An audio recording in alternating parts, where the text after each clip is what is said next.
Hi everyone and welcome to this week's Monday Memo. Now for this week's memo I'd like to thank Mitan and Juana who left comments with our last Monday Memo saying that they'd really like to have an episode on reframing. And that's why we do strengthen the numbers.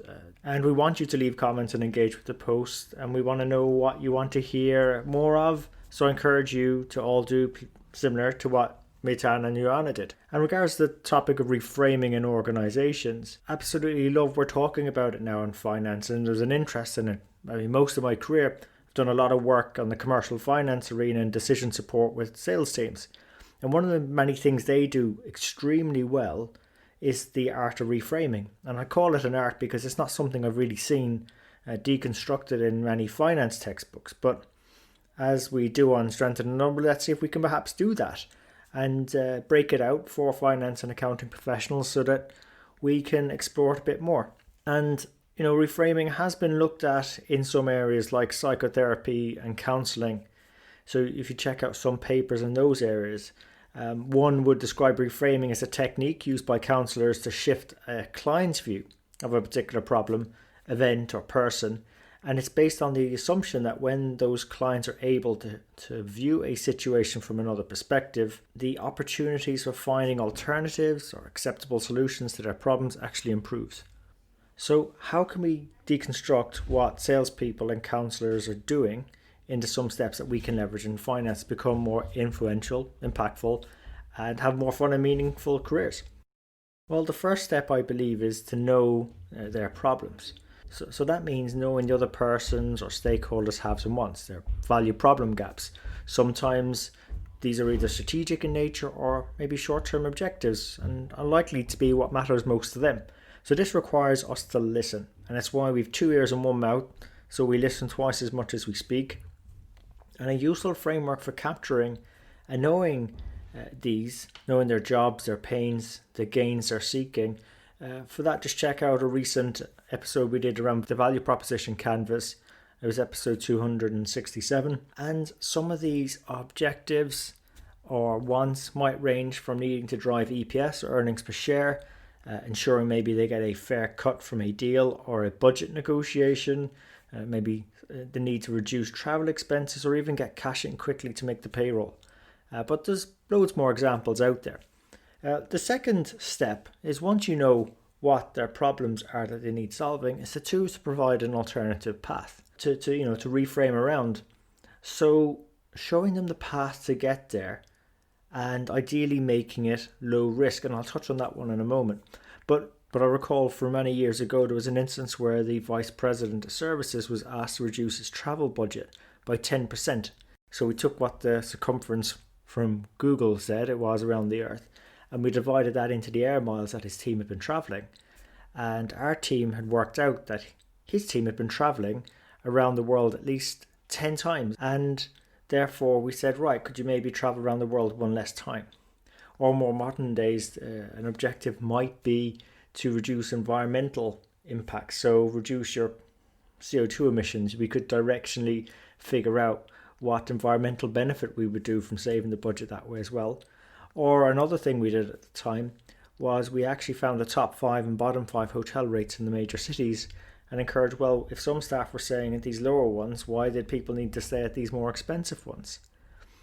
And, because we reported on this fairly regularly, no one wanted to be in the top 5 because it's very hard to dodge that question. So when you reframe things, if you've got a challenge, particularly around improving the numbers, the finances, when you reframe something, you can actually make it about not even the numbers at all. In fact, in this travel budget reduction of 10%, money wasn't even mentioned. It was all about rates, distance, and top and bottom 5s. The third step I deconstructed into is to get them following an alternative path by actually challenging their assumptions. So one way of doing that is you can provide some examples yourself to bounce off them. Or I think more powerful is actually elicit from them those alternatives, themselves.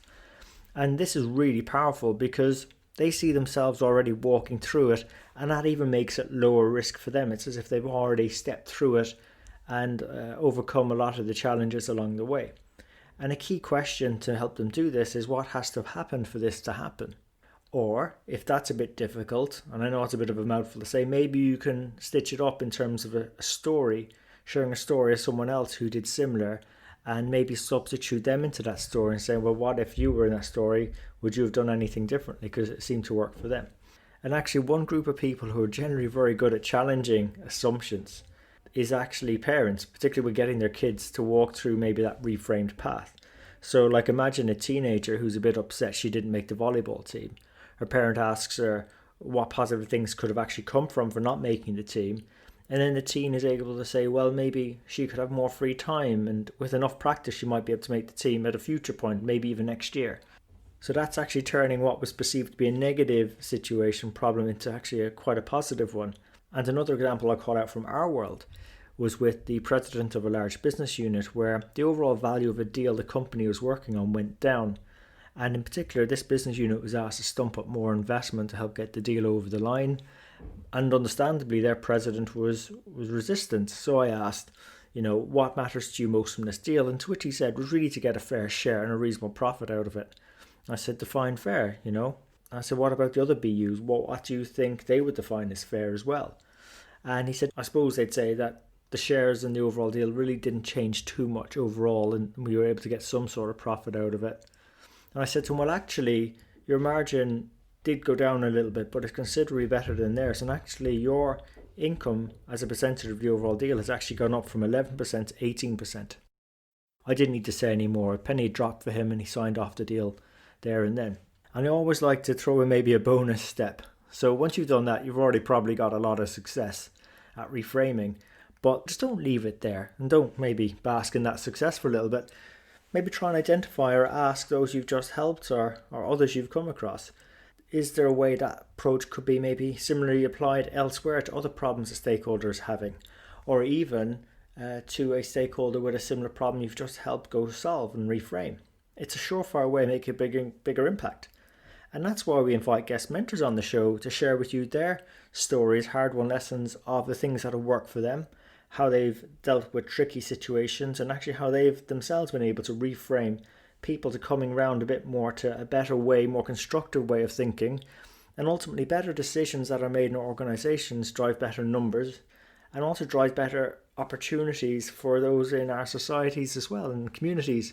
And I guess that's why finance and accounting is such a meaningful career to get involved with, because we can really make a massive difference in our communities. So look, hope you enjoyed this episode. If you did, please remember to share it with your friends and colleagues.